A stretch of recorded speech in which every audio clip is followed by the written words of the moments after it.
All right. Hello, folks. Welcome to our second seminar of the day here at the Gotham Sound Expo, Audio Capture on a Budget. We are excited to have you here. I'm joined by two esteemed panelists. Yeah, what you have that? Yeah, just had a fun. We got effects galore here. My name is Matt. I work in Gotham Sound in the rental department, audio rental side of things. Probably have talked to many of you. Would love to talk to those of you who I haven't gotten to interact professionally with. I'm joined by two esteemed panelists here. Ren Starkhaven here, a re-recording mixer and owner and co-founder of Wild Shape Sound, a boutique post-sound studio in Ridgewood, Queens. Her recent credits include The Scout, Revelations of Divine Love, and Puppy Girl. In addition to running her studio, she teaches sound for film at NYU's Tisch Graduate Film Program. So welcome, Ren Starkhaven. Thanks. Yes. And then we would also like to welcome Julia Martin. Julia Martin is a Brooklyn-based location sound recordist and filmmaker. Most recently, she recorded Emmy-nominated Eileen, directed by Emily Turner and produced by BBC Studios. Additional credits include the Travel Companion, The Stimming Pool, and the Oscar-qualified There Will Come Soft Rains. In 2022, she graduated from the University of the Arts London's MA program in documentary film. Prior to recording, she worked as the marketing and distribution associate at award-winning Chicago documentary production film house Cartemquin Films. Am I saying that correctly? You said it perfectly. Wonderful. That's never happened. Welcome, Julia. We are so excited to have these two here, and we are so excited to talk about production audio on a budget. I'm sure you all have operated in spaces with all levels of budget, and the low end is a lot of times the more fun end. Or it can be. So let's get into things. I'll turn it over to Ren to start. Hi, y'all. Thank you so much for having us. I think we're going to have a lot of fun and talk about a lot of stuff. And something we just talked about before is I really want to get a sense, I think we all want to get a sense of like who's in the room and what people are interested in, because there's so much we can cover. But just like, forgive me for going teacher mode for a second, just like raise your hand if you are professionally dealing with sound for video in your life. Like production sound for video. Great. And then is anybody here like making their own content, like doing their own like one-person band video and sound kind of stuff? A couple people, great. And is anybody audio only, like music, podcasts, that kind of stuff? No, okay, great. About what we expected. So I think the thing that we want to talk about today, drum roll please, is creativity. Now, I know what you're thinking. We're supposed to talk about microphones. No. AI? You're wrong. No. Sound devices? No. You're wrong. What I want to talk about today, and I think what we can be most useful with talking about, is kind of try to break down a little bit, forgive me, a pedagogy of recording sounds and recording sounds for video. Are we all familiar with the chain of sound? Like, who knows this guy? So this is going to be our friend for the rest of our lives. And the thing about the chain of sound that is really important to remember is that like we have to remember that we're working in a context, right? And that context starts with what I would call an acoustic scene or an acoustic subject, right? Most of us are dealing with the human voice as like a primary acoustic subject. Some of us are dealing with other things, or if you're working in movies, you know, you might be thrown at, like, you might have like a music sequence thrown at you, or an interesting sound effect, like a cool race car or something. But everything starts with a source, with something that's making a sound that we want to record. And everything we talk about here is going to be kind of breaking down and making creative use of the audio chain to our own effect, either to make money or to deliver really cool content to people on the cheap, or both. But for movies, right, like we're usually dealing primarily with the human voice in relation to and in sync with a camera, right? So like that started with this thing called the Vitaphone. And the Vitaphone, just to put us in context in history, right, like synchronization is, I would argue, like the most fundamental principle of film sound that makes it something that has value, right? Like when we go into the movies and we see people speaking and hear them speaking at the same time. When it's synchronized exactly, it creates this magical effect, right? Synchronization, I think we take for granted heavily today as something that we can access pretty easily, but synchronization was the thing that made sound for motion pictures like an event and a phenomenon that the studios made themselves on. And back in the day, synchronization was achieved by basically building rooms with mechanically synchronized motors that were simultaneously driving sound recording equipment and picture recording equipment. And you fast forward to today, and we have just like so much stuff. We have so much stuff. There's Nick at NAB. There's Todd Maitland's sound cart. Like, terrifying. So much stuff. Todd. But everything's okay because the Sound Devices 788 exists. No, everything's okay because if we can kind of zoom in on the chain of sound, we can do anything. And I think we all have kind of some really fun case studies from our professional lives to talk about. But I want to kind of break it down for a second and just maybe open it up to the room. Like, what do we mean a great recording? What do we mean when we say that? What do we mean when we say budget, right? Sometimes, for instance, a great recording, sometimes a great recording means a recording with sufficient clarity and noise floor to be intelligible. You can hear all the words. You can hear all the words, right? Like Julia and I will talk about this documentary we both worked on last year, where in some contexts on that documentary, the bar was like, we got to hear the words.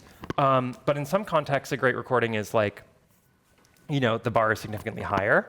And also, a great recording isn't just a recording, right? In a movie context, that recording has to be, oftentimes, we have to be able to synchronize it efficiently. And we have to be able to collaborate with that recording efficiently, right? So much of the time, the markup on sound gear, especially on like enterprise motion picture sound gear, that gear isn't always expensive because it's recording so much better. It's expensive because it's allowing us to feed different signals to collaborators in real time. Manipulate the sound that you're recording in different ways. And also to just literally, like the really blunt example is like to hand a producer a headset so that they can feel important and like they're hearing things. And spoiler alert, some of the ways we're going to talk about using creativity to like get better recordings for cheaper is going to be to talk to people about what they're paying for and educate them about what they're paying for.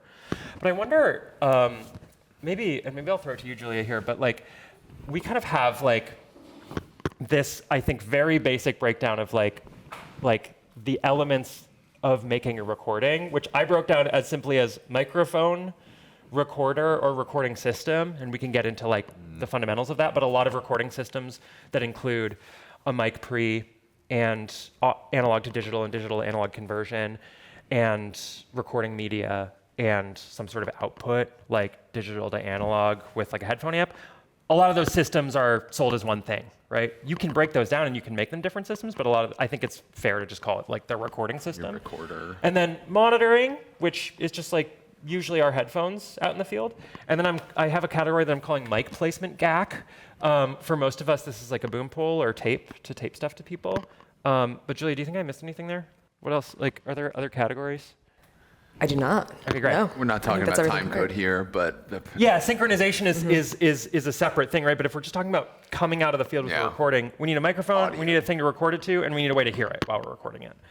And here's like, I just wanted to like break down kind of like for a second what we're talking about here. So like a lot of people, I think, like getting into like doing sound for a movie, right?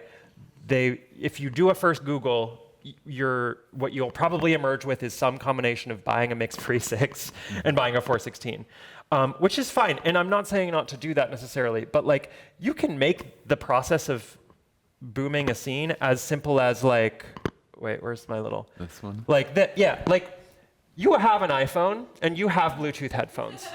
And you could go buy a painter's pole and a Rode Video Mic L, and you could like boom a scene. You could still do the act of like recording a scene with a microphone, putting it in the right place for a movie for a lot less money. I'm not recommending you do this, but I think it's important for us to remember that like in the world of like pure saturated digital technology, our options are really vast and really configurable. And there are a lot of expectations that you're dealing with, and it goes back to your communication point. But if you, as a sound mixer, are deciding to use that kit that Ren had just put up there with the iPhone, you are hopefully communicating with your director and saying, the budget allows this painter's pole and not a real boom pole. So I will be showing up on set with this. Are we in agreement that that's okay? Because if you show up and you haven't had that conversation, it's going to be a lot different of a situation than if you show up and you've had it and they're expecting, what you provide. So it's that communication at the end of the day. And I just brought up your good slide, Julia. Great. Basically, I was going to talk about, I'm a production mixer. I work primarily in documentary. And what we were kind of talking about before is that a lot of times audio on a budget means I'm working for less, and using a lot of the same approaches, withholding certain things like context or a hop or that sort of thing. But this idea that there's a lot of free things that can really enhance a recording, and especially within documentary, like the experience of working with your collaborators and then also working with contributors. Can really help the overall results. So yeah, kind of what Matt was touching on, speaking with as many people ahead of time, getting as much information as you can. It's a lot of anticipating problems, I think. And if you can get information on wardrobe, location, contributors, the action that they'll be taking during whatever you're shooting. And then also, if you get a chance to speak with the director, if you can sense what they might be particularly nervous about, and kind of troubleshoot any anxieties that might come up on the shoot, or be prepared for that. Yeah, and something that always comes to mind is often we're the last person a contributor interacts with before they're on camera. So making sure you're leaving them in a really good space. A really good tip that I once heard from Simon at Ursa that I use all the time is if you have to adjust a mic, always framing it in a really positive light. Not that I'm hearing Russell on this, but I'm going to open up that mic and make your voice sound even more natural. And yeah, never framing it in a way of they could be doing something wrong, either in how they're moving or what they're wearing. Because usually, these people are probably on camera for the first time. They've never worn a microphone. They're not actors. So just ensuring comfort. Yeah, and then I think one of the best budget hacks is community in the sound world. And having people that you can text when things are going upside down on a shoot, or you need instant help, or you need to borrow kit, or I think this is a good pivot into, I think we're covering the whole umbrella and then we'll work back. But the last thing that I think Julie and I wanted to round it out with too is when we're thinking about budget, there's all this stuff that's client facing in one way or another, right? There's the microphone and the recording system that actually create the deliverable. There's the what I would call the collaboration utilities and amenities, things like context and hops and timecode boxes that either improve workflow or let collaborators hear stuff. There's also a whole other side that I think is really worth considering, which is there's a whole umbrella of stuff that we end up buying or building that just makes our lives more comfortable physically, and that's not. We should really make sure we're valuing that, right? Because it's if you are out, I started as a union boom op, right? And it's if I didn't have a stand for my boom that was kind of comfortable to sit on in a variety of different places on set, I would be physically worse off right now, and I would be a much grumpier person. And life's too short to live like that. So sometimes actually it's worth spending money on the thing that isn't doing anything but keeping you comfortable, because any sort of sound recording or sound manipulating job is always physical, and your body is the most valuable thing in your whole tea. because you have to live in it. And so, yeah, taking good care of it's really important. Kelly Doran, for instance, who's like a legendary, amazing boom op, she taught me that for like a long sit downs, anytime characters were sitting down and it was a long scene, she would always bring a painter's pole with a Y bracket on it, and she would take nylons and wrap the nylons around the Y bracket, and she would just rest the boom. It's like basically her like DIY boom cradle. I think they make products you can buy that do a similar thing. But she always taught me to use something like that, a cradle for a long scene, just because it's not worth blowing your shoulders out just to look like you're working hard. Because there will be scenes where yeah, there's choreography, where you have to, where there's no choice. So yeah. take advantage of that moment. And I love that she prioritized the DIY solution over the expensive one, which they exist. You can seek one out, you know. But she was fine and happy with the functionality of the nylons wrapped around the painters. Yeah, all it needed to do was take the weight off of her front arm. And we both know too. And maybe this is a good segue into talking about Metropolis, which is like a really. So Julie and I both worked on this really difficult documentary. That was really rewarding, and it was a documentary that was shooting in and around the city. And one of the things the directors requested was they wanted infinite recording range on Talent Wireless. They wanted to be able to shoot somebody from 500 yards away on a telephoto lens and hear everything perfectly. And their kit fee per day that they had budgeted for sound was $250. You know what I mean? And I'm like, okay, So, and I think this speaks to Julia's point. Like, I love how you said that about adjusting a wire. I was always just like, when I would adjust a wire on an actor on set, I would just be like, I'm fucked, man. I would have done better if I'd done that. But what I said to the directors wasn't like, you don't have enough money, this is ridiculous. I said, here's what we can do. We're gonna have to think creatively about this. We can't really, because they were like, do you have like high-end digital electros? And I was like, no, and you can't afford them. But what we could do is we could buy some Tentacle trackies, which is like a pocket recorder, and we make a Y cable to send that signal to our transmitter and to our trackie, and we could just roll the pocket recorder all day. And here's the trade-off: like, we're not going to be able to live monitor that mic at 500 yards. We can't afford to do that, but we can have something rolling on them all the time. And if we check it before and check it after, usually it'll work. And if we check it after, and it stopped working, then we'll know at least we probably didn't get that. And this ended up working really well. And we kind of created a monster with these guys, because then they would be like, hey, this is so cool. We can shoot it in 3 cars at once. And I was like, oh God. But we did. And it's going to be in the movie, and it's actually fabulous. Let me ask, that first time that they went out, that you were monitoring on the Sony, and then they went out of range, was there like a panic moment in the director's eyes? Like they knew it would work, but they didn't have enough confidence, maybe? Yeah, oh yeah, they were for sure. They were like, what? Like they didn't fully understand until we were in it. Like, oh, we can't hear them. I was like, no, we're not gonna. No, they're because the audio's over on the there. pack, Yeah. and they're too far. Yeah, but And you then- set up the expectation at least that they didn't fire you on the spot. No, exactly. They were stuck with me at that point. But yeah, it was really cool what opened up creatively for the directors, because then when you put it back in their court, and you have to walk a careful line educating directors, because a lot of them don't want to be educated. They want to be the boss, and they want to be the one who knows everything. But if you can kind of trick them into learning something, it's kind of miraculous, because these folks ended up making the film in different ways because they realized they had this. Like, for instance, we had a day where we were shooting with a camera on the ground, and we also had an ambio rig rolling 200 yards away at the location to get bug sounds. And we had 3 different talent all wearing stuff, one of whom was shooting in a car on a GoPro. And we also had a bag rig in a helicopter. So we had and they were like, we can shoot all of this at once. And I was like, you're not wrong, because we said you could. But it's really cool. And I think that kind of is what leads to more lasting collaborative relationships too, is when those folks, I think that would have been a non-starter if I was like, yeah, you can do this, but you got to come up with $1,000 a day.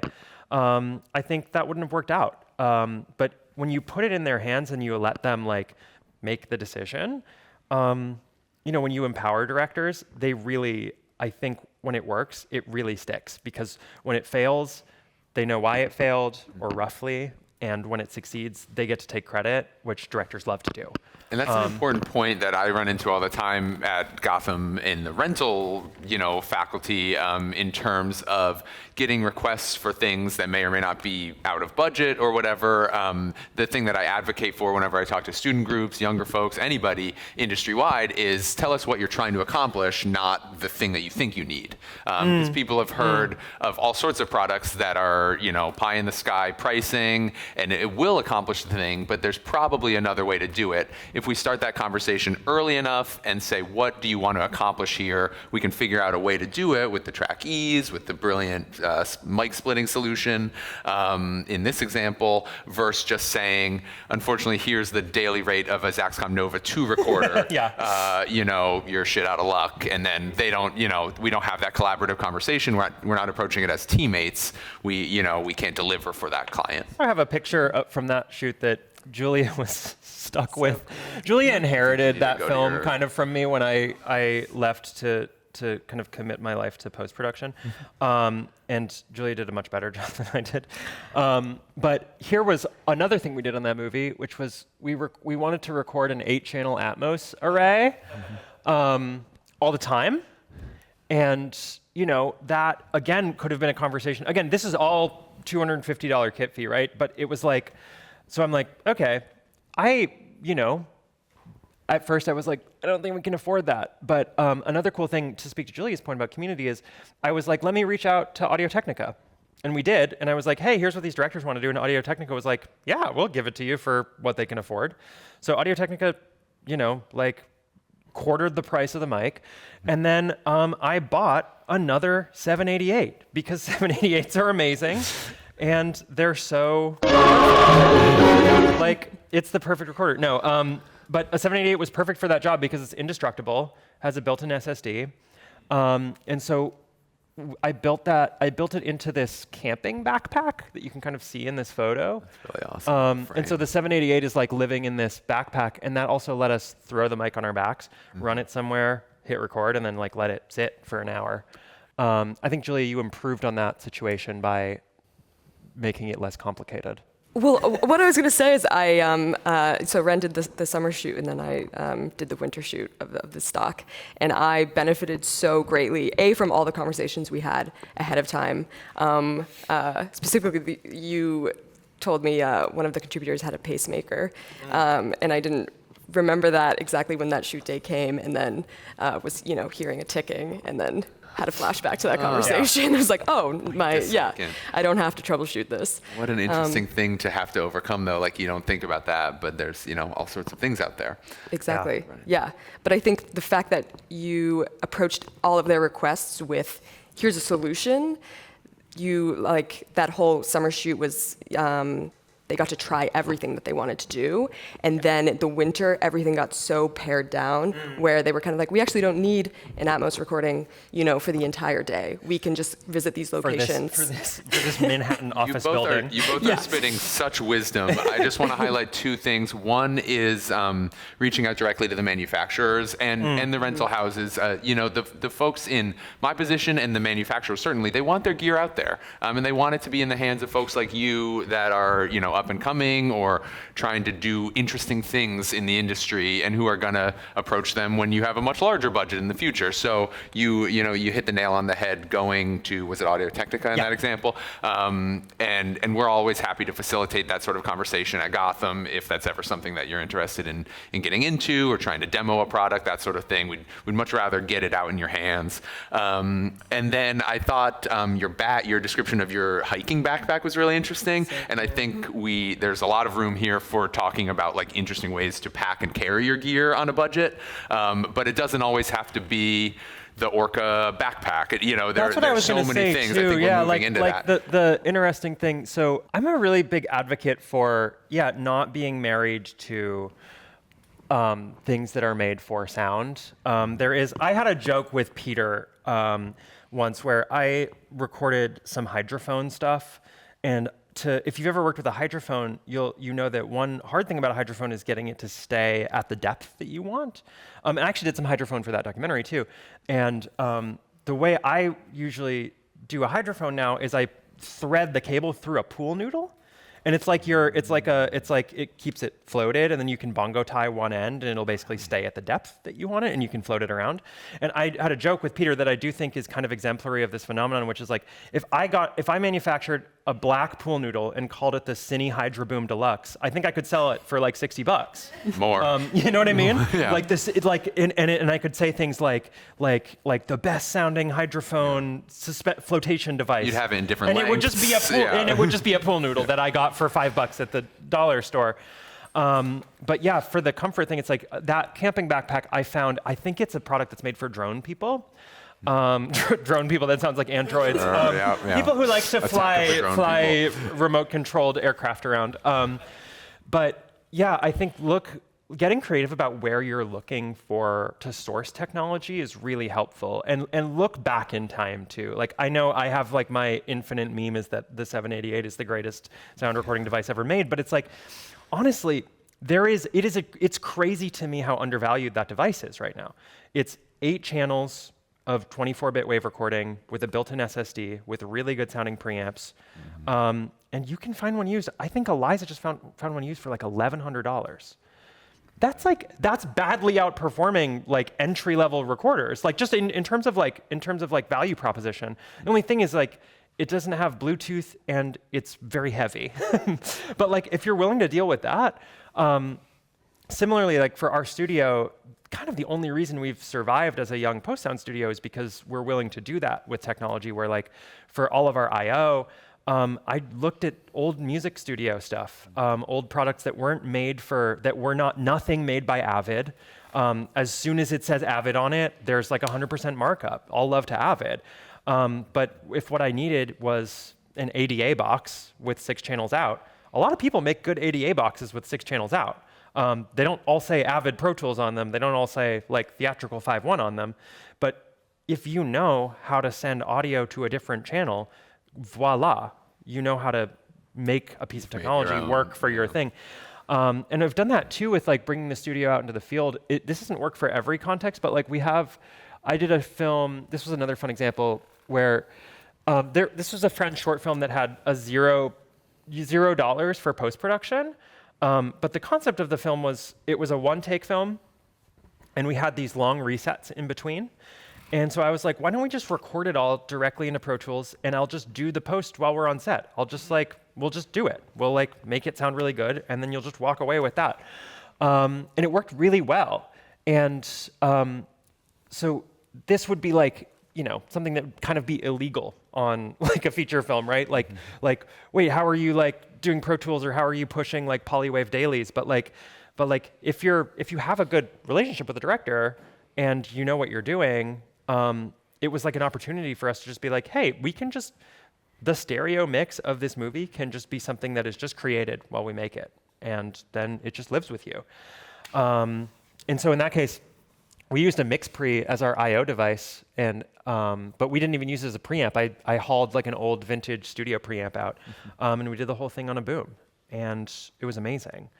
And I think working individually with films and filmmakers, or people making some sort of content, like the more creative you're willing to get, you can have a lot of fun. And also every time I've done it, it's like the directors and producers are really excited, because it also makes them feel like they're doing something different. I think filmmakers often want to feel like they're doing something. I talked to a couple of students very recently who were trying to figure out how to stretch their budget, as far as it could, and they had access to some computer-based recording options, and they decided they have some of their shoots for their web series are interiors and some are exteriors, and some of those interiors are all in one apartment and some are different, and they're going through their script and deciding exactly where they can use like a DAW to record, and then they can spend their money only on the exterior days, where they can then rent a mix pre for those, or buy a Zoom recorder or something like that. So if you can really break it down, and if you have that collaborative relationship with those people, this would never be accepted if you hadn't talked about it in advance. Back to that communication point, the most important thing of all. But they come up with a good solution, and it fits the budget ultimately. Yeah. Totally. I think on this is tracking back a little bit, but talking about things that like make our lives better on set. We were having a conversation about like the things we will invest money in, and things that feel worth it. And I kind of always try to look through it through a lens of, things that are really going to allow me to feel super present and super confident and capable on set. So that narrowing it down to just like power distribution, of course, and being able to monitor that. Organization, being able to access things really quickly. And then just a few like miking favorites that really are feel worth it. I don't know if anybody uses the extreme moleskin from Viviana. Yeah, it changes everything. So I don't know, pinpointing those like things that do feel worth, paying full price or splurging on. I don't want to hate on anybody in particular, but is there an example, a reverse example of that? And you don't have to say the specific thing, but like where you thought something was going to bring a lot of value to your shoot or your kit or your day, and I have ultimately... a really hot take on this that I do for students all the time. Time code slates. Let's talk about it for a second. They're a mirage to charge people more money, and I love that. Like, let's keep this a secret in this room. Like, don't tell any producers. But go talk to any assistant editor. So specifically, if you think of a time code slate, a thing that's displaying time code in real time, these are expensive things. These are expensive objects. If you specifically are shooting on celluloid, this is an object that does, I think there's an argument for its value, which is that if we don't, if you talk to assistant editors, they are all syncing to the clap, even with the timecode slate. They are syncing to the quarter frame, to the clap. It is something that is taught to assistant editors. Synchronization to the quarter frame is taught as part of their craft. They literally are like looking at the frames of the slate and they're making an interpretive decision about what the ideal synchronization is. This is what assistant editors are doing. They're not looking at the numbers. The numbers are there as a backup if for some reason the clap was blurry or they get a burnout on the celluloid, right? So those numbers are a backup for celluloid sync. In a digital context, I've literally never heard of it being used other than as a mirage and an expensive mirage. But I have students who see these, my students at NYU get them as part of their kit, the timecode slates, and they're always like, how do I make this work? It's so cool, it's got numbers. And I'm like, you clap the sticks together. That's how you make it work. What did we do at the beginning of this? But good slating is invaluable. Like having the slate fill the frame, having the clap be consistent, your hand's not moving, like good slating technique, very important. Numbers on a thing, I would say skip it. And every time somebody would ask me for a timecode slate, I would be like, yeah, it's another $100 a day. And most of the time they'd be like, do we need it? And I'd be like, no. And they'd be like, fine. I did cave and buy one, but I did one with the Velcro. I Velcroed the tentacle guy. Oh, nice. Smart. Because I thought it was a good sound card decor too, if it wasn't working to have a thing. But yeah, timecode slates, that's my smoking hot take on a markup. A great example. Yeah. And brand agnostic, which I appreciate. Yes, brand agnostic. Yeah. You're all of them. I'm coming for them all. Every timecode slate. I don't know, what do you think? I don't know if I have a good example. Yeah, I'll think on it. Yeah.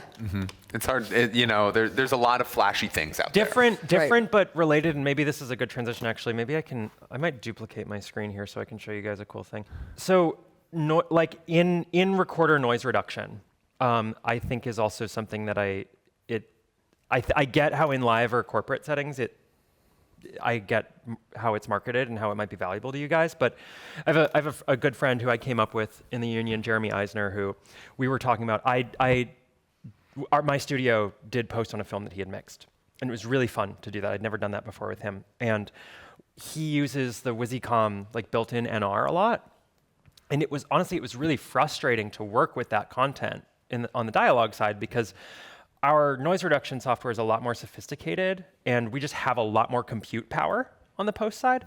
And I kind of told him like, hey, if we do this again, can you turn that off? And he was like, why? It sounds so good. And I'm like, it does sound good when you're like out in the field at a sound cart, but like in a studio, I think it's just we're dealing with things with much more precision and time. And that's not shade at our brothers and sisters in production. It's just that like we have a quiet room with like super calibrated stuff to make those decisions and a lot more compute power. And I kind of don't trust like a transmitter box this big to be making noise reduction decisions that I want to be making in a really precise, sometimes in a manual way, right? Sometimes I literally want to slice that audio up. But I just wanted to show for a second, I'm putting Danny here on blast because this is production sound from a film that Danny did. And I just want to show for anybody who doesn't know, like this is what's happening to your production recordings. Just really quick. So here's a production recording. Here's the mix. How's your mom doing? In Florida. Oh, cool. Well, This is not Danny clipping this. tell is her me. I said hi next time you guys chat. I also have Saturn on this, wait. So it'll be quiet, but. And then get a warmer. So here's Danny's mix. It sounds awesome. How's your mom doing? Here's the first thing that happens. Here's our production mix. Delete. Sorry, guys. Love you. Not going to use it. We'll never use it in post because we have to have more precise control than that. What we'll do next is we'll start muting wires other than when the people are speaking. So actually, let me slow down for a second. So here's what it sounds like. Here's everything. How's your mom doing? So the next thing we'll do is we'll mute the wires that aren't working, which by the way, a lot of production sound mixers don't know that. It's like they'll hear rustle when somebody's not talking. Guys, don't worry about it. If it's not the person speaking, like I understand how if you're mono monitoring, you don't know whose line is on what mic necessarily. And this is what I wanted to say too is if you want to make post happy, PFL, like use PFL a lot more. Because actually monitoring the individual health of a signal is often as, if not more important. You described a unique scenario before this, Ren, where you were able to talk, or you're booked on a shoot for post before the production mixer currently. That's rare. Very rare, and I wish it weren't. And if you're a production mixer, I think it always helps. I would always do this, and I had success in the past. If you're a production mixer, it helps to just ask like, hey, have you guys hired post yet, and can I talk to them? But so what we'll do is we'll slice these wires up really fine. How's your mom doing? And we'll play. In Florida. Oh, cool. And then we'll take them, and you guys don't have access to this in the field, and it's just, this is, I think, going to be comforting. We phase align everything in post, and it's the kind of step where you start to hear the movie sound like the movie. And if you don't know, I mean, a lot of you do, so forgive me. If you don't know, like, let's zoom into this wire and this boom. And I know this is from a wide shot, so they're going to be out of phase, right? Like, if we look at these waveforms, do we see how, look at that. That's the same transient, right? You guys see that? And they're playing back at different times, and those waves are literally like crashing and like muddying each other. And now we have this really nice soft, you used to, back in the day, dialogue editors would have to go in and by hand start flipping the phase of those things and looking at them. And doesn't that sound like hell? Let's all thank a Gen X dialogue editor the next time we see one. Thank them for their service. But now we just press a button and see, now we're perfectly in phase. You guys don't, in the field, you don't get to hear it like that. How's it just got so much clearer and better, like that.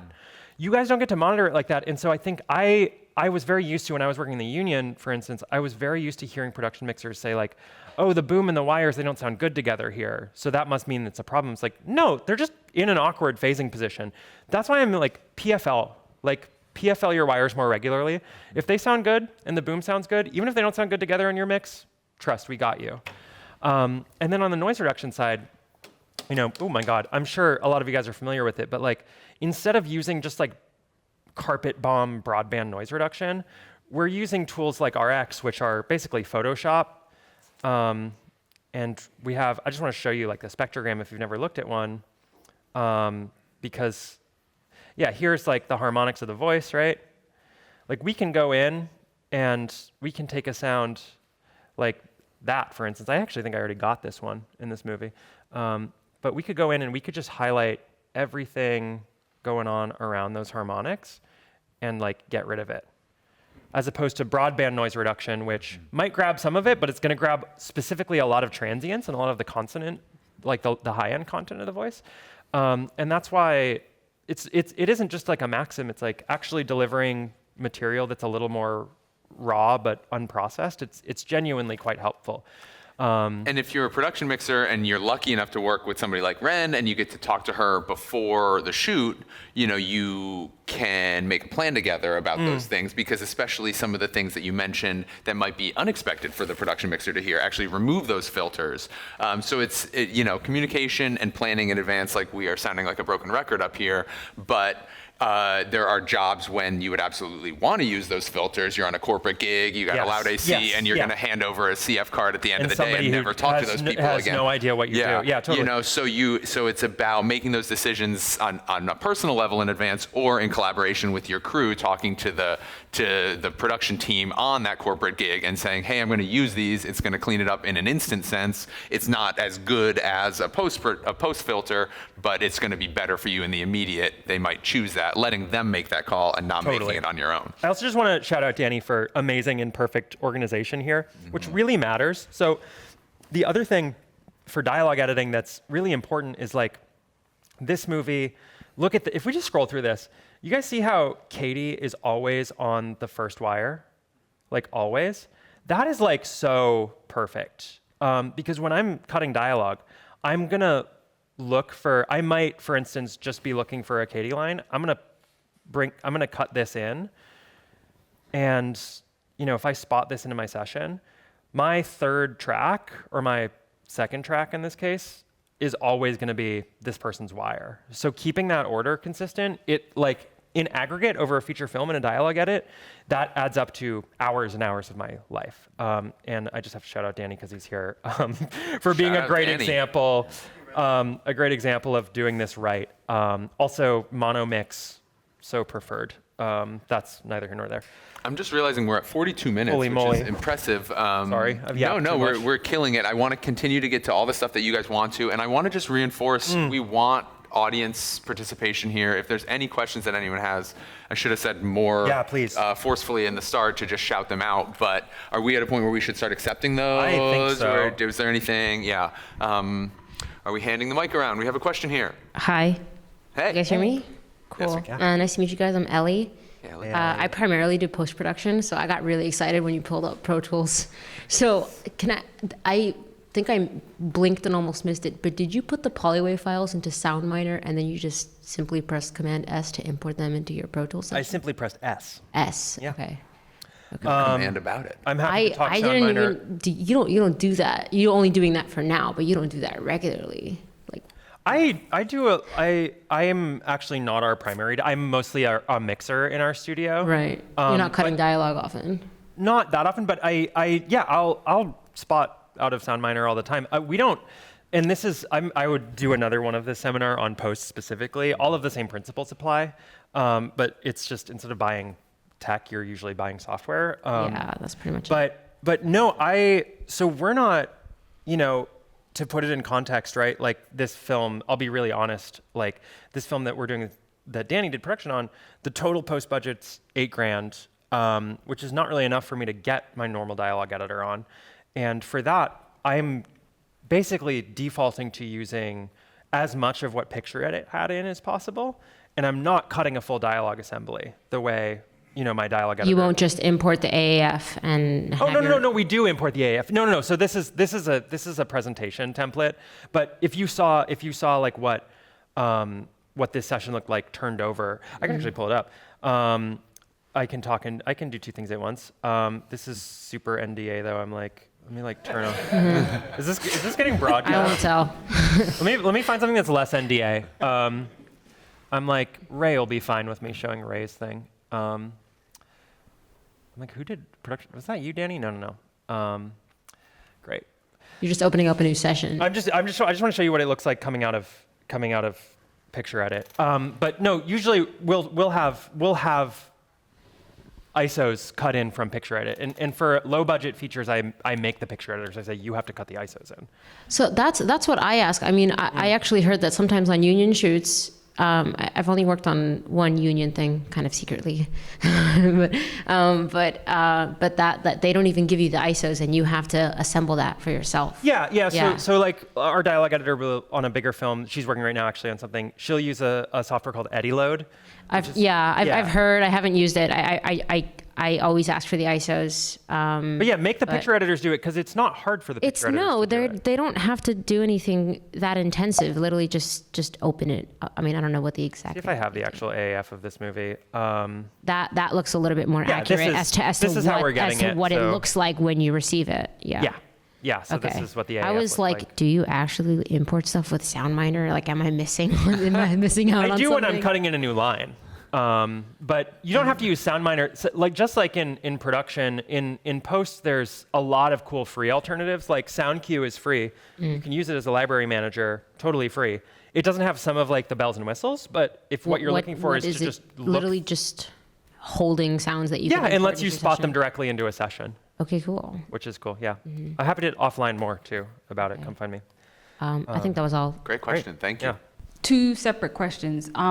As someone who works in post, I don't myself, I'm often a one-woman band, so I'm shooting and doing sound and lighting. But I'm just curious, are you seeing a big difference in the range that you have with 32-bit float files versus non? And, does that really have a big difference on set for what you guys are doing? My strong preference is that in every situation where you can keep things in 24-bit, that you keep them in 24-bit, and you make that the production mixers make informed decisions about gain staging, because I don't want to have to do that work again. And you guys are all in production, I think, in a great position to make a pretty good choice about how an ISO is recorded. That said, I think 32-bit is a really useful tool, and we used it like on that helicopter shoot when we have no idea what's going to happen. We're going to put a recorder somewhere, and we're just going to hit record and see what happens. If you have no monitoring, no live kind of interaction with the recording you're making, 32-bit I love because you can save it. It's a tool in the toolbox. It's a tool in the toolbox. But yeah, for gain staging, 24-bit, I would, there might come a time where the workflow is like more fluid, but for me, I would just rather have you make a great decision about how you think that mic is recorded, and that saves me the step of thinking about it. It's kind of similar to how multi-track made it so that the mixer has to think less about the mix on set, and and then when you have a wider, a deeper amount of bits, literally, for your sound, it's where that decision is being made. It's going to be made at some point, whether you have to make it in post or whether you make it on set. Controversial thing too, but just to tap you in, I'm a little more agnostic, but I have friends on bigger shows in post who are dialogue people specifically who are strongly dislike two booms, just because it means they have to cut another dimension. I personally, I dig it and I'm down for the challenge, but like if you talk to like a really great crusty old dialogue editor, they'll be like, just boom it better, just get it on one mic so I don't have to think about it. And that was something we talked about too, actually, that we didn't talk about today, which is that like your skills, your physical skills are an invaluable resource too. Like if you can boom something well and you have an interior shoot and they don't have money for wires, you could just be like, yeah, dude, don't spend the money on wires, spend it on me, I got this. You know what I mean? Yes. I was talking with that same student group about a larger scene where they had 6 people at a party, and they were like, can we boom the whole thing? And I said, depends on who your boom operator is. You can, and that's a decision that you're making to lower your budget on wireless microphones and lavaliers, and hopefully for your boom operator, it's raising your budget for them. Finding someone who can control a microphone in that way to cover 6 people is, a wildly impressive skill. Yeah. But if you find that person and you set expectations with them initially of like, this is how we're choreographing this, really put the effort into planning instead of the money into the budget for the lavaliers where you don't have to plan as well, literally, then, it's such a good point point, and something we didn't even talk about, but like, you can find an old duplex. Do we know what a duplex cable is in here? Some of us are maybe too young, that's okay. Duplex cable is just a 2-headed cable. So it's got an XLR that can go to the mixer, and it's got like a 3.5 return. So you could basically, your boom op could carry around one cable and be able to listen to a signal from the mixer and also to send their signal from their boom. Duplex cable's not that much money. especially now. Especially now. If you're willing to do the work of running a cable, you can have a boom op who's not you, who's able to run to set with much less GAC and just focus on the act of booming, which is so important. I try to get my students to do it, and like none of them want to, but it's just like, it literally is night and day. hearing the difference. And you don't have to have all the fancy wireless GAC to do it. A duplex cable. I did 2 years of production mixing with just a duplex and did a lot of movies with boom ops. And did they like it? No, they were annoyed. But you know, you learn to love it, and it still sounds great. It sounds better than anything, actually. Still, It's hardwired. there's a It's few, not and there's a few wireless. You don't productions. have There's a any few old risk. school. I mean, I know Kelly, who taught me to boom. Kelly came up on a team that was, I think, still hardwires to this day, which is really fierce. But yeah, It's become like a vintage choice, but it's still the most reliable option. Yeah. Most reliable possible option. yeah. And just had one follow-up question. With the Track E, when you're leaving that on people and you're going to be further away, are you putting it like on the skin or the shirt? Like, what's the safest spot? And then you mentioned like splitting it. Like, what exactly were you splitting it into where and to why? So this specific one, we had a Track E split into a Sony UWP transmitter, which is just, you know, it's basically a G3 technologically, with like a pilot tone and like some other GAC, but it's basically just it's basically like analog radio transmitter, Y cable, right? So it's like a cable that goes transmitter, Track E, and then it has a single receptive that we plugged a COS 11 into. And we wired normally, just like you would wire with the transmitter belt pack. I don't know, what did you tell me what worked for you? I rubber banded them together and then condomed them because the subjects were getting so sweaty. Made it into one unit. Yeah, and you actually had a whole spiel about, we were going to talk about, you know, subject comfort. I think you're better totally. at than I am. Definitely. Bren's over here making Definitely, because I would just go over to Zarina and be like, I don't know, tighten your belt. No, I think what I was doing for that shoot was Yeah. I use Wizzies for my transmitters. So You're a real sound no, mixer who's good at this. no. But it achieved the same result. I mean, I think that's yeah. like the great lesson of it. Like your Sony's worked Did you have beautifully. to rewire those cables, the Y cables? Yeah. So we got totally different cables made for the winter shoot. yeah. Yeah. But I would take the Winter cables. The winter Exactly. cables. Exactly. The winter season.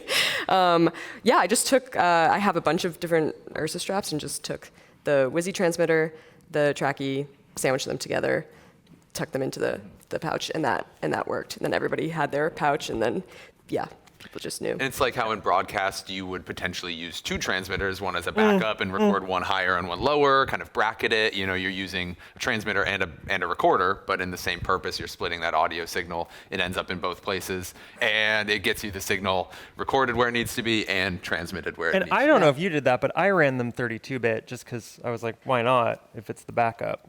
I didn't. You didn't? No. Again, because you're better at your job. No. You knew what you were doing. That's on the track Yeah, keys. yeah, 'cause you don't 32-bit know on the if they Track E, yell. and then I think I did that specifically because of the helicopter stuff when they were all screaming. Totally. It sounds Yeah. like that we're NDA'd. They were so NDA about this. We can't tell you what it was about, but when it comes out, you'll be so surprised what we're about talking and why there was a helicopter. Check in 2 years. Totally. I think also on that note, just to go back to the 6-person dinner scene, that made me just think of like the importance again of conversations. 'Cause a lot of time I'll be approached by a director that's like, yeah, we have this scene that's like 14 people. Can you do 14 wires? And I'm like, well, how many people are going to be on screen at once? And then just getting that information so clearly that it's, you know, it's going to be free. Let's actually So block this out and choreograph it so we know, Yeah. or like we can frame our shots and only these two people get mic'd, and then we pull those wires and put them on someone else. You Exactly. only have to go to set with 4 wires or whatever you brought. right. Yeah. I also had a lot of success when I was in film school with we did a film. It's really good. I forget what it was called. It's like one of those weird short films that HBO bought, and I forget what it's called. I'm so bad, but the whole thing was like on a boys' swim team. So there's just like no shirts for the whole movie, and I was like, oh, let's just do it all 2 booms, and it was actually amazing. Like that's even I think it's as simple as like coming up with a strategy too, because like that was for us. It was like we could plant stuff and we could do whatever, but it was just like no, let's just 2 boom the whole thing, and that was actually awesome. And kind of old school. And you decided Totally. that at the beginning, so you Yeah, didn't yeah, yeah. deliver like half of your files with a bunch of plant mics and like a confusing That is kind of the array, theme of and today. then Is just like half of- all good yeah, things happen when the director talks to you. with planning. It's so Planning, weird that yeah. it doesn't happen that often. Right. Communication. Danny had a question? Hey, thank you, Nick. I like your shirt.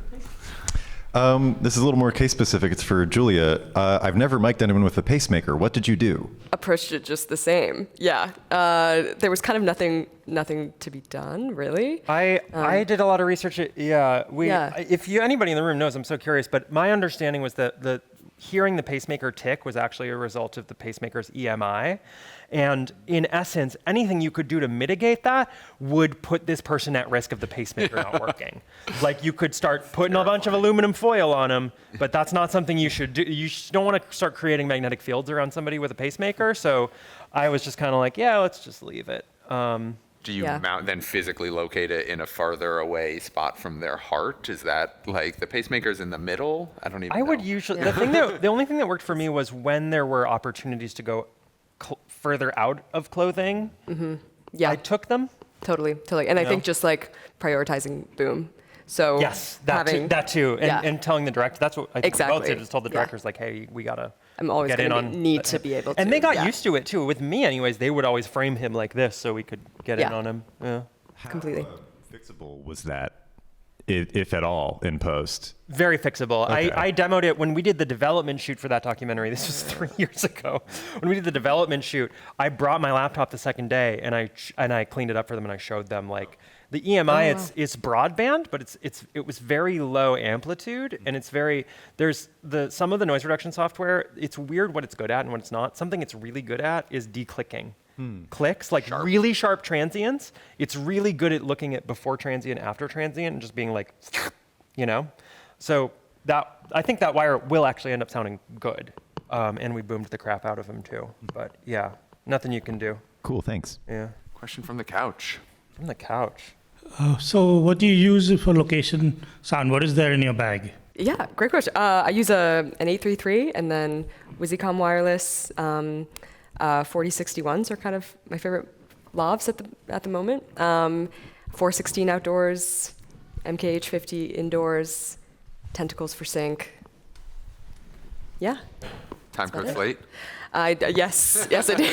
Get that money. Get that money. Yeah.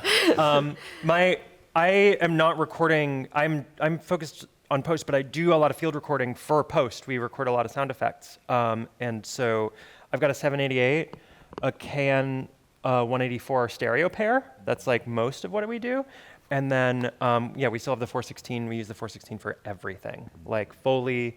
We use it for ADR. If you have any, and that was something I wanted to talk about. I just wanted to put this bug in your ear, like, especially if you're younger or you're still figuring out what you want to do. There's a really fun way to approach this, which is to like, and you're good at this. I mean, you're doing this more than I am, even like figuring out kind of like what your specialties are and what you like doing, and kind of like growing your kit with the ability to grow into a specialty. I think is fun too, but like. That sometimes means you're looking for things that can grow with you, and I have to say a 416 is like that. That's the one thing that's just never gone away. Either of you had like a most versatile element of your kit, it's probably that. Yeah. Is that the first thing you invested in? Yes, one of the first. Yeah. And what was your kit at that time? Like, what do you remember your first? Starting out, I mean, it's very similar to what Ren showed earlier. The Mix-Pre? The Mix-Pre 6, 416, and some G4s. Nice. Yeah. I'm trying to find a great picture of the 788. No, Which the was 788 is great. the most versatile thing ever. Oh, it's totally. I just sent one of mine to Africa with a sound mixer she's going to do the whole show on it. But I really don't sleep on the 788, you guys. They made a lot of them, and a lot of people don't. Out there. A lot of people who bought them, some of them might be in this room, bought them and then, had their careers outgrow them, and God bless you. And so some of them are just sitting around. I loved using yours, I got Peter Chin's for dirt cheap. It was just sitting in his storage closet. It was amazing. Keep them as like a backup cart recorder, but sell them to somebody new in the industry. That God, sounds totally. like the advice for people who are no longer on a budget. Yes, exactly. Sell your backup recorder to a student. Yeah, but I think the 416, is just it's just like Totally. keeps chugging along, and it's so useful. I've come up with a specific question for Ren. What's the worst thing about the 788T? The menus. But real ones learn to love the menu. But no, the worst thing about 788, okay, huge, I have to admit something, which is like the 788, in a way that I love but is infuriating, is it's one of the only mixer recorders that is still viable to use today, where your input track is, you have to manually route it to a record track. So there's inputs 1 through 8, but then there's record tracks A through H. And those do not have any linear relationship. So you have to route 1 to A, 2 to B. And you can do some pretty wacky stuff like with that. Like you could have your boom track recorded at 3 different pads. Like you can do goofy shit. But most of the time you just want, a diagonal matrix, right? And you can disarm everything and arm everything manually, and it's like the way you're armed is like there's an asterisk flashing next to the letter in an obscure. And so I did a whole day on that documentary where I did not have somebody armed. I know, terrible. But because we had the trackie, we were kind of covered. But that was like total just like user error. And that it's so possible in the 7 Series, I do. But you know what? I'm ride or die 7 Series. We have some more questions. Carl. Yes. First, a question. Comment was, I love how you're talking about repurposing things from other worlds into production, pool noodles, etc. But every once in a while, something from a dollar store will save the day. The old joke is if you want to make something expensive, paint it black and sell it to production, or paint it white and sell it to medical. I never heard that. That's really good. Yeah. You were talking about a shoot where it's a swim thing when no one can be wired. I love doing, things that don't have a lot of budget, and often they cannot rent lots of wireless. And, so we'll go boom only. But as some have known, I'm very passionate about plant mics. They're not perfect. And you have your pluses and minuses. But I'm wondering, because I collect stories of like wins and great times that they did solve a problem, do each of you have an instance where, a plant mic really saved the day, where you could not boom something and could not wire somebody, and it all came down to just a microphone hidden on set that was in the right place at the right time? I'm going to pull mine up, but you go first. I do. I think the film that was referenced in my bio, it's called The Travel Companion. And there was a scene with a character getting into a portable sauna that he's brought into his living room. So he obviously has to undress, and it's one long take, so there was no way, he would have seen the love or whatever. And then he has lines inside the sauna and outside of the sauna. So I put a plant kind of outside the sauna in catching him where he would be speaking, and then one inside the sauna, and that's what we ended up using. Yeah. I did a silly little short film before I started working at Gotham as a student where the 2 main characters were carrying a couch around. That was the whole plot. And we put lavs in the arms of the couch. Oh my God, that's brilliant. And it was a built-in windscreen. It was right where they were holding, right where positioned, because they were holding it the whole time. Plant mics really saved the day for a lot of the wide shots because we had no dollars. There's this movie, I Care a Lot, with Rosamund Pike. There's a scene where it's a wide shot. She walks in. She's in a white suit. She's been drenched in water, so totally see-through. And literally, it's like the lookers are like dumping water on her before action. So no wire there. And in the scene, she takes all her clothes. She also takes all her clothes off and then puts different clothes on. 2 cameras, both wide, and so we were like so screwed. And then she does one of her lines. We got to boom like maybe the first half of it because she's like in the foreground, and the second half she was like by this hot dog machine that the thing that rotates the hot dogs. And so we put a COS 11 in the nozzle of the mustard bottle, and if you watch the film, she's delivering all her lines like to this mustard bottle. So watch that and look for the mustard mic. That's like my favorite one I ever did. That movie had some good ones. That movie also famously, I have to just call out in a positive way, Peter Dinklage. We did this scene where he is doing like trapeze bars, and I was like in his green room like trying to figure out how to wire him for it because it was just like such a nightmare. And I swear to God, he said like, "You got to know when to fold them, kid." And I walked out and I was like, "No wire." And it was great. He's like a real professional. He's amazing. I want to thank you for touting getting professional results when you have minimal things. I just want to say I was not a big fan of them until COVID, when we had a no contact policy where you could not touch actors, they couldn't touch equipment, and I had a cast of 8 and a dinner scene, and plant mics became the hero in addition to booming everything. And it was where I learned, I never have to change batteries, I never hear clothing, I never have to, never get sweated out, never have, like just a hard line copper connection was just like foolproof as long as the actor approached the mic. So anyway, but It's also an old school. great It's panel. worth talking about too with directors. It's kind of gauche to do it these days, but like if you look at those Tarantino movies, like a lot of those actors are really great old school. Like they're doing great old school Hollywood acting where they like in the Vitaphone days they had to play to a mic, and like some actors can still do that. Some actors are still willing to do it, which is pretty cool. When you have like an A-lister, sometimes it's very gauche. You have to be careful, but like you might be surprised. I've had A-listers ask me like, "Hey, where's the plant mic?"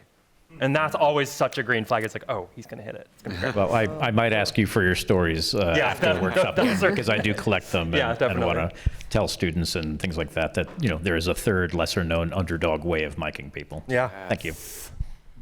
We had a question over on this side, I think. Yeah, Nick knows. A mic for Mike. That's funny. I've never gotten that before. Hi. So I use a super cement for outdoors. Awesome. It doubles as a cement if I need a spare one, and it saves me from getting a really long second set of outdoor equipment like cyclones and things.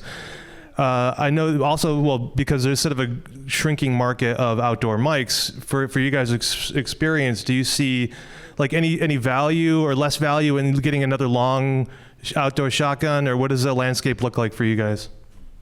It's more like I've found that I couldn't get. Maybe this was more a reflection of my career and its trajectory than the truth, but I just always struggled to get good performances out of younger boom ops with them. It's like older boom ops can really like, if you have someone really good, you can give them an 816 and they can hit it, and that skill feels like it's dying a little bit. I will say from the post perspective, a general thing that I've noticed is that like consistent on axis, sacrificing a little bit of proximity is always easier to deal with than like hot and cold, really on axis and really close, but you whiff sometimes. Like consistency in booming from my perspective, when we're by default now, I don't know anybody who isn't cutting wires, phase aligning wires, and playing wires in every shot of every movie. Close up, medium, wide. We're developing the tone of the movie by blending wires and boom. I might use more boom on a wide and more wires on a close because wires tend to carry more, like chest harmonic content and less high-end content. It depends on the movie. But for that kind of like phase align hitting the tone process, having the boom play consistently between characters is much more important than having it be at absolute extremity of proximity. And so in that regard, I would say use whatever you can boom well. That's kind of my hot take on it. What do you think?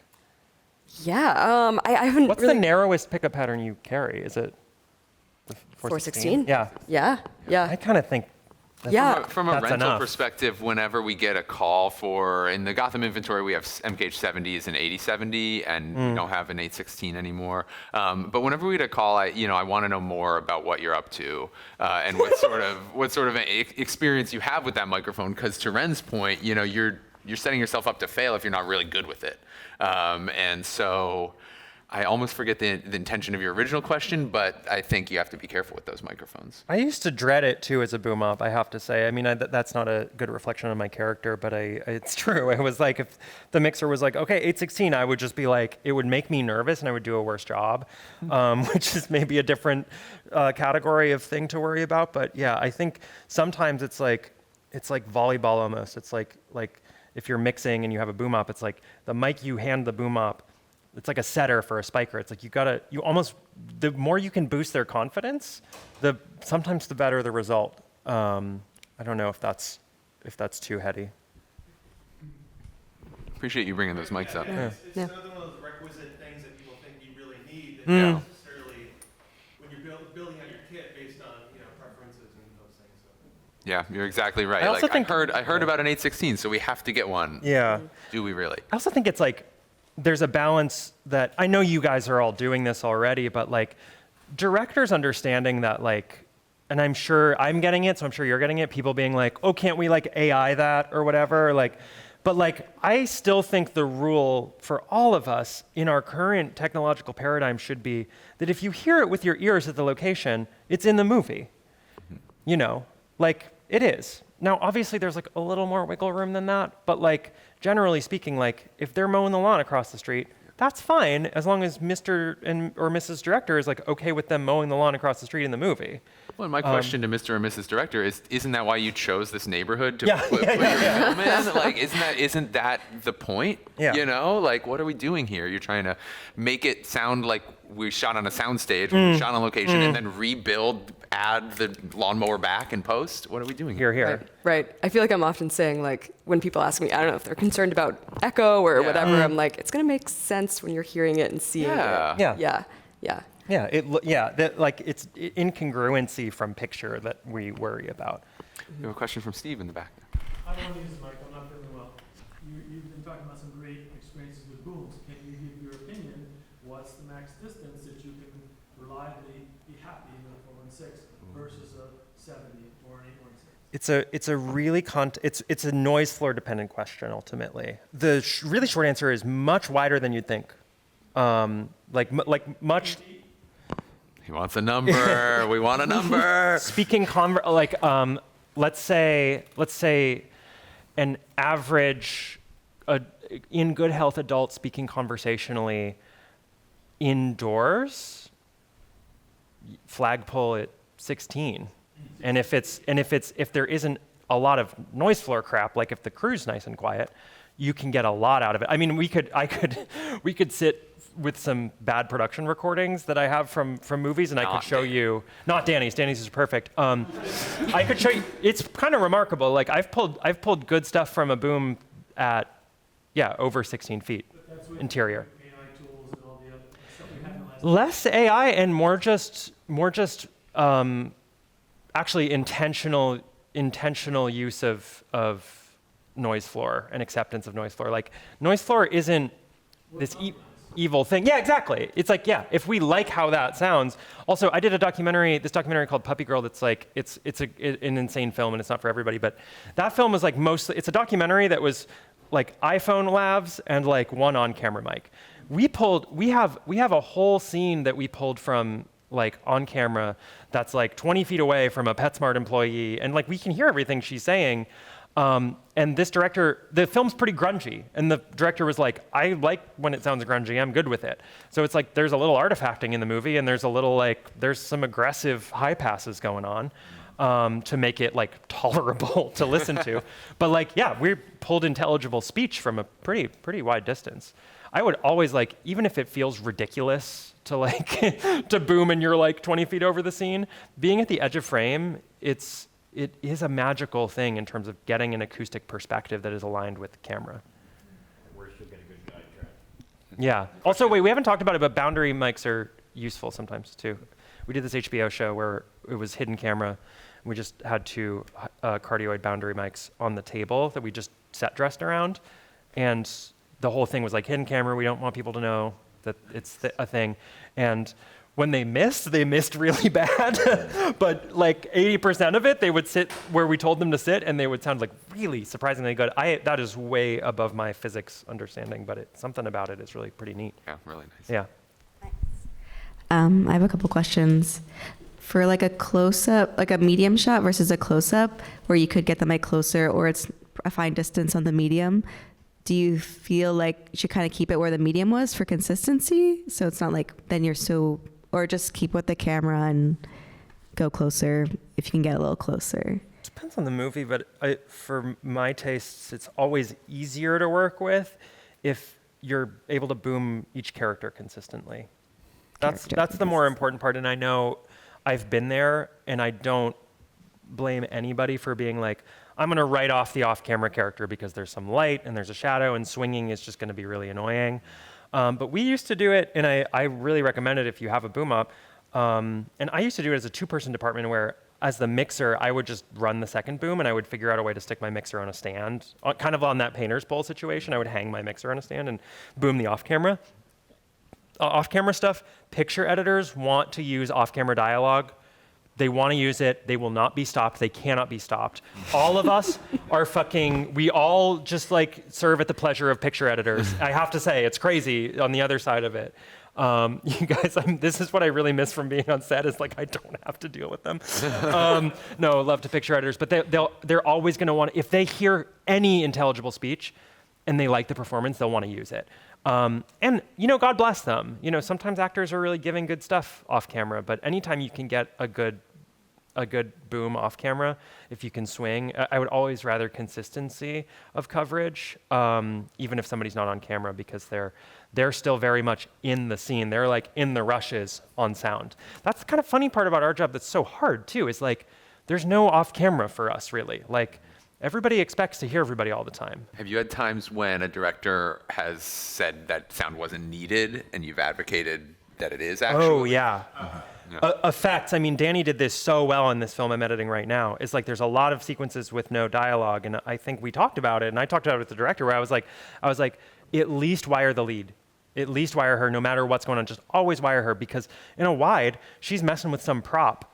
That could be really good, and we're using it a lot in the movie, actually. There's a lot of funny little moments of sound effects, especially when directors will fall in love with stuff. And I always found this so frustrating, and I never got good at it. I'm sure you guys are good at it, but like, I don't even know how you do it when it's like, when they're like, we don't need sound, and you know that they do. It's like, how do I communicate? Like, I can just hit record. I'm not going to burden you. I'm not a burden. I'm here to help. Right. How do you do that? How did you do that with the doc people? Because they would do that sometimes. Yeah, I had a shoot recently where I think I just kept asking and just making it more and more urgent. It was a scene, a nephew and his uncle were going shopping for new clothes. He had been formerly incarcerated, and this was the first time of buying new clothes since. Oh my God. And they all kind of showed up at different times. So his mom and the main contributor were both mic'd, and then I had one ready for the uncle. He arrived late. The director was like, "We just need to start rolling," and was kind of anxious to get going. And then I just kept turning to him and being like, I don't know, making like pleading faces, like, we really need to get a mic on the uncle right now. And then kind of got it on right in time when they had this very emotional conversation. So that was followed your gut. Yeah. And luckily the director was really amenable as well. Well, that's why Julia's so good at her job too, and we should all be more like her, is like, because you're actually engaged with the subject matter. Which is, sometimes we're discouraged from doing that. I think a lot of us get treated as like a little technical goblin that is a burden. It's just work. Like, and I fully, when I was on set full time, I embraced it and I wore it with resentful pride. And I was like, yes, I am a little goblin. But like, you catch more flies with honey. And like, I think the reason that worked is because you weren't coming to them from a position of like, I don't want this to hurt my reputation. You were like, I want your film to succeed, and I think this will help.